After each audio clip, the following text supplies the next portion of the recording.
हमारे साथ हमारे सहयोगी आलोक पांडे भी लखनऊ से जुड़े हुए हैं। आलोक, क्या चर्चाएं वहां पर चल रही हैं? अभी तो यहां पर इंतजार है इस बात का कि आखिर वोट कितने पड़ने वाले हैं। हालांकि मोहित जी ने इस बात का जिक्र किया कि पेपर से अब मतदान हो रहा है, यानी कि अब अपनी बातें अब पेपर के जरिए बता दी जाएंगी। आलोक जी। बिल्कुल, देखिए वहां पे वोट डिवीजन हो रहा है और टेक्निकली अब शायद पेपर पे ही होगा, जिससे पता लगेगा कि आखिरकार इस बिल का क्या निर्णय रहा है, आंकड़े किस तरफ है। लेकिन रात हो चुकी है, तारीख बदल गई है, 12 घंटे से ज्यादा बहस चली है। यासूब अब्बास जी, जो कि यहाँ पे शिया मुस्लिम पर्सनल लॉ बोर्ड भी उसके सदस्य हैं, अध्यक्ष हैं, ये बताइए आज जहां महामंत्री यहाँ शिया मुस्लिम बोर्ड के, आज आपको पूरा बहस देखा सुना, क्या लग रहा है और क्या आप इससे संतुष्ट हैं?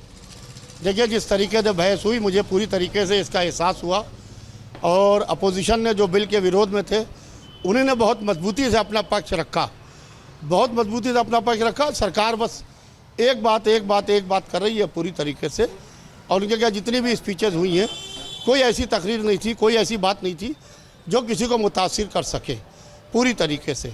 और देखिए, अगर से इस वक्त ये बिल पास होता है, क्योंकि जिस तरीके से रुझान आ रहे हैं, तो हमें नहीं लगता है कि ये बिल पास होगा। अगर ये बिल पास होता है तो हम पुनः विचार के लिए मांग करेंगे, भारत सरकार से कहेंगे इसको पुनः विचार करें।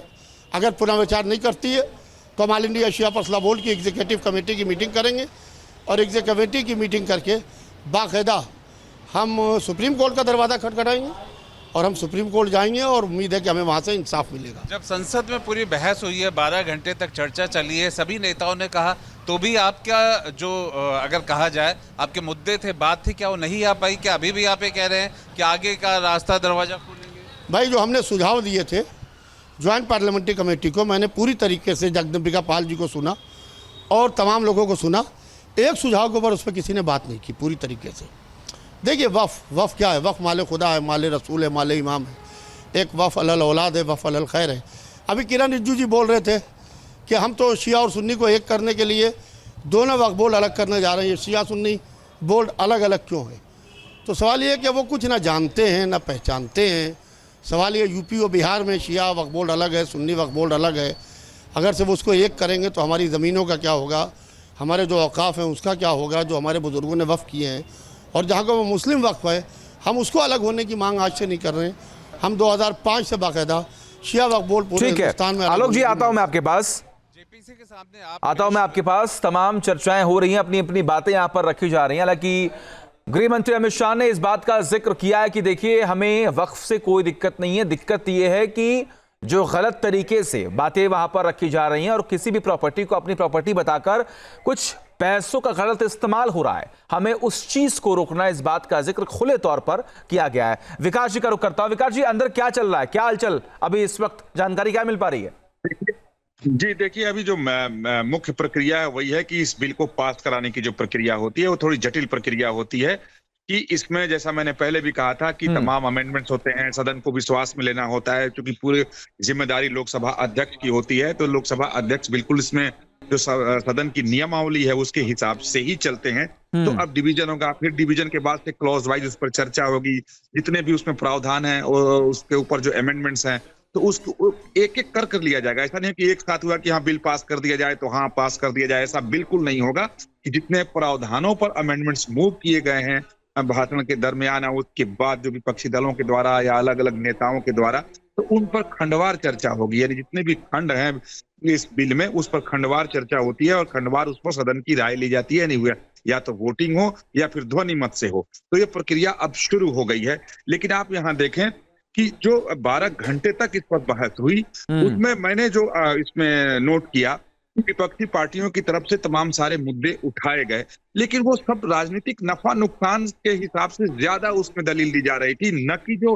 बिल में प्रावधान किए गए हैं उन प्रावधानों पर। अगर एक असदुद्दीन ओवैसी को छोड़ दी जाए अगर, तो तमाम लोग अपने राजनीतिक नफा नुकसान के हिसाब से ही बोलते रहे, जबकि सत्ता पक्ष जो बिल है उसके प्रावधानों के हिसाब से विपक्ष को घेरता नजर आया और उस पर विपक्ष के लोग बहुत अच्छे ढंग से अपना बचाव नहीं कर पा रहे थे, क्योंकि उन लोगों को मालूम है कि अगर उन प्रावधानों के ऊपर जाएंगे तो फिर उन लोगों के पास बोलने के लिए कुछ नहीं रहेगा। मिसाल के तौर पर मैं यहाँ बताना चाहता हूँ कि दर्शकों को भी जानना जरूरी है कि जो 1995 का कानून है, जिसको अमेंड करने की ये पूरी प्रक्रिया चल रही है, उसमें धारा 40 पर अगर आप निगाह डालें तो उसमें वक्फ बोर्ड को असीमित अधिकार दिया गया था। यानी वक्फ बोर्ड जिस भी प्रॉपर्टी पे, जिस भी इमारत पर, संपत्ति पर, जमीन पर हाथ डाल दे तो बस वो वक्फ बोर्ड का हो गया। अब जिसकी वो संपत्ति है उसकी जिम्मेदारी बन जाती थी कि वो साबित करे कि ये वक्फ की नहीं है, हमारी है। और वक्फ की स्थिति ये थी कि अगर उसमें जो उसको कानूनी अधिकार दिया गया था तो आप देखें कि वो संविधान के दायरे से भी बाहर नजर आता था, वो देश की न्यायिक व्यवस्था से भी बाहर नजर आता था, क्योंकि जिसके खिलाफ शिकायत है उसमें वही जज है। यानी वक्फ से अगर आपको शिकायत है, अगर आपको इतराज है कि आपकी जमीन को उन्होंने कैसे घोषित कर दिया, तो सुनवाई भी वही करेंगे। उसमें न्यायालय जाने का कोई प्रावधान नहीं था। तो आप देखें, भारत में रूल ऑफ लॉ है, संविधान है, ऐसे में कोई कानून कैसे ऐसे चल सकता है कि अगर और इसी बात का जिक्र तो बीजेपी भी कर रही है, इसी बात का जिक्र तो सरकार कर रही है कि आपको एक ही नियम का पालन करना होगा और जो नियम है आप उसको फॉलो कीजिए, उसके आधार पर आप काम कीजिए। मोहित राज दुबे भी लगातार बने हुए, विकास में आता हूं आपके पास। मोहित, अभी भी बीजेपी की तरफ से तमाम जो बड़े चेहरे हैं उन्होंने इसी बात का जिक्र किया कि अगर आपको समस्या है तो आप उन समस्याओं को बताइए, आप ये बताइए कि आपको इस बिंदु से दिक्कत है, आपको इस पॉइंट से दिक्कत है। लेकिन अब तक ऐसा कुछ बताया नहीं गया, बस इस बात का जिक्र हो रहा है कि देखिए आप जो ये बिल पेश कर रहे हैं ये असंवैधानिक है, ये सही नहीं है, आप हिंदू मुस्लिम करने की कोशिश कर रहे हैं, आप मंदिर मस्जिद करने की कोशिश कर रहे हैं। नहीं, देखिए बिल्कुल आपने महत्वपूर्ण ये बात कही है और यही बात तो सरकार और विपक्ष के बीच जो है बहस जब हो रही थी, तो इसी बात को लेकर सीधे तौर पर किरण रिजिजू ने, गृह मंत्री अमित शाह ने विपक्ष को आड़े हाथों लिया और कहा कि आप बताइए कि बिल में क्या खामियां हैं। तो बिल में खामियों को लेकर जो है, चाहे समाजवादी पार्टी की बात हो या कांग्रेस के गौरव गोगोई की बात हो, इमरान मसूद की बात हो या दूसरे विपक्ष के नेताओं की बात हो, उनका सीधे तौर पर यही कहना था कि ये संविधान के खिलाफ है, संविधान की जो मूल विचारधारा है उसके खिलाफ है, आर्टिकल 25 के खिलाफ है, जो आपको किसी भी रिलीजन को फॉलो करने की अनुमति देता है। इन तमाम बातों को लेकर सीधे तौर पे पक्ष विपक्ष तो आमने सामने है। देखिए, कुल मिला के इस बिल को लेकर राहुल गांधी सहित तमाम बड़े नेताओं ने पहले जो है सड़क से लेकर संसद तक इस पूरे मामले को लेकर उठाया था।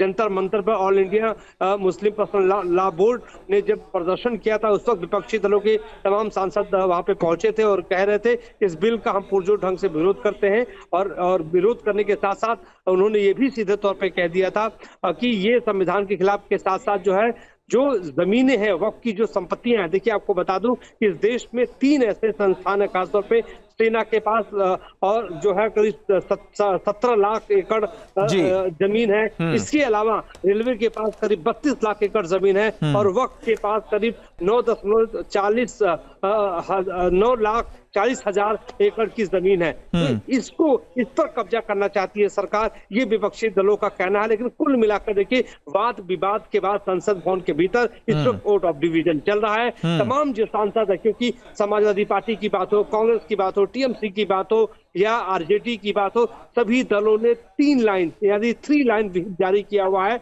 और इस वक्त कोर्ट ऑफ डिवीजन से ये पता चल जाएगा कि कितने सांसद जो है वो सरकार के साथ हैं, कितने सांसद जो है वो जो है इंडिया गठबंधन के साथ हैं। तो इंडिया गठबंधन और एनडीए आमने सामने लोकसभा के भीतर इस वक्त दिखाई दे रहे हैं।